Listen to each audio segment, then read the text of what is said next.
I made an interesting observation after Hurricane Helene hit Florida.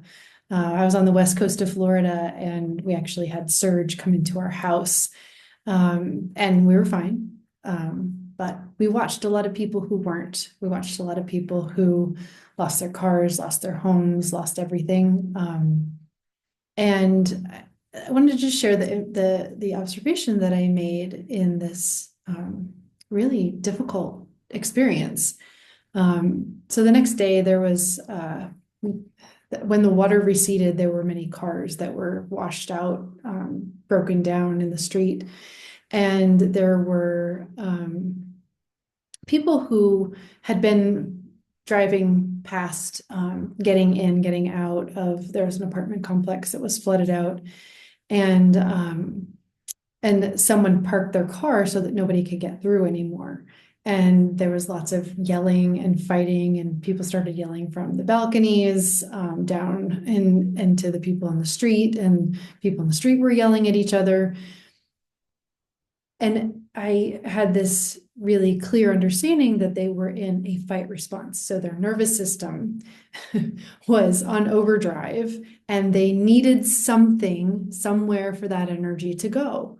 And so the one person created a situation where she could yell.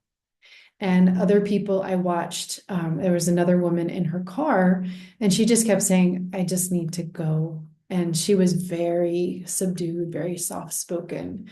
And her nervous system, instead of being in fight, was more in shutdown, more in freeze, flight. She was in her car, she was trying to leave. And they're both really normal reactions. And I think a lot of times when we talk about fight, flight, freeze, there's references, and I know I've done this for a long time, there's references to, there's a bear or an alligator, some wild animal, some situation that the vast majority of us will never be in. But we do have these situations where it actually can benefit us, but that energy is going someplace that's not really helpful. Even in a freeze, where it's kind of in the off position, that energy is just going and going on the inside, but it's not moving outside. So it's hurting the person who is not able to move through that energy.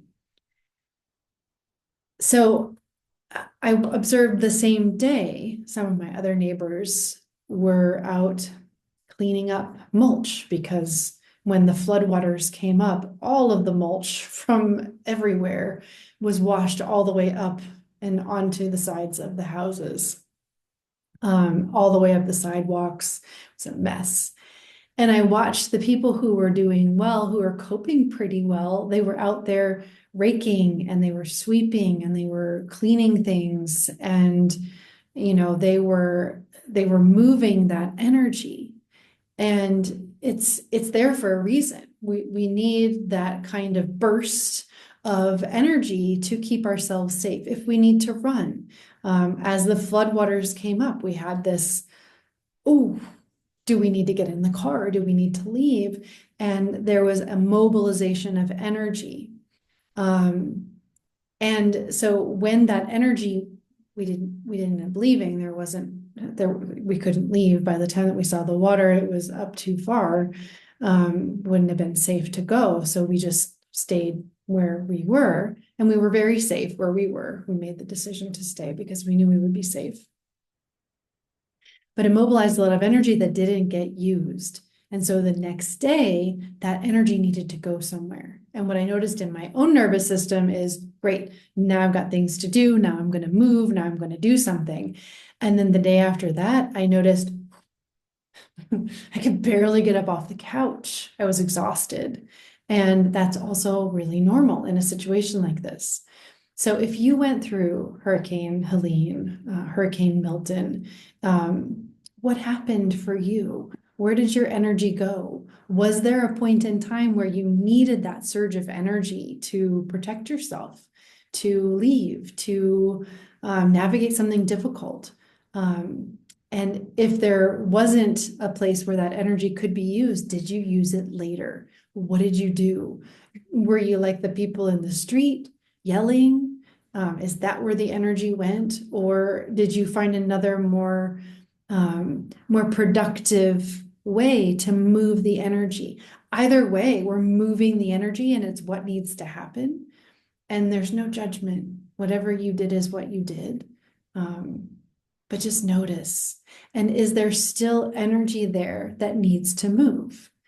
And so one of the things that you can do to complete stress cycles, because this is like completely overwhelming for anybody who was in this part of the country who watched the videos of people losing their homes, of the piles of debris, the trees that were lost, towns that are devastated like Gulfport. We're all experiencing the stress. And so one of my favorite ways to complete the stress cycles is to take a nice deep breath in, breathe out, and then take a short breath in, and then hold your breath and squeeze the air out of your lungs. So I'm talking, so that's moving the air out of my lungs until you can't hold it anymore, and squeeze all of your muscles in your body.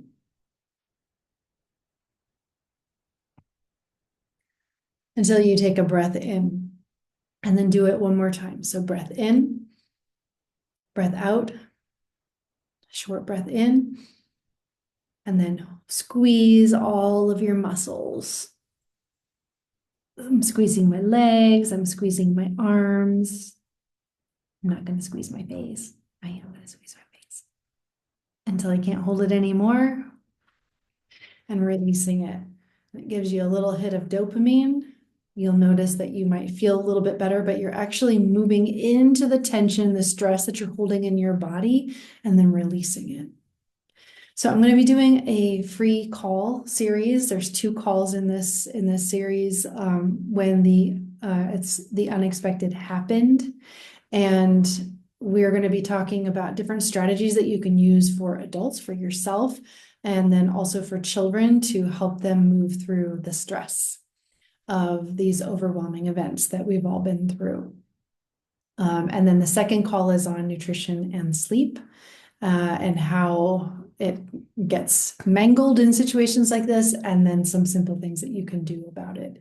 So those calls are next week, Tuesday and Wednesday, October 22nd and 23rd, 2024. Please share with other people who would benefit from this information. Share the video, share the calls that are coming. They will be recorded if you can't join live. Send in questions if you have them.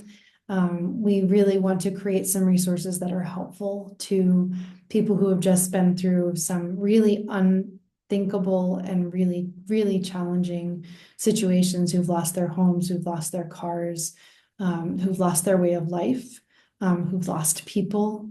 And I know that this is not unique to Florida. I know that North Carolina, South Carolina, Georgia, maybe even parts of Tennessee also experienced this terrible event with Hurricane Helene. So please, if you know people who benefit from the information, we would like to do what we can to support you and your loved ones. So hopefully we will see you on Tuesday and Wednesday. Thank you.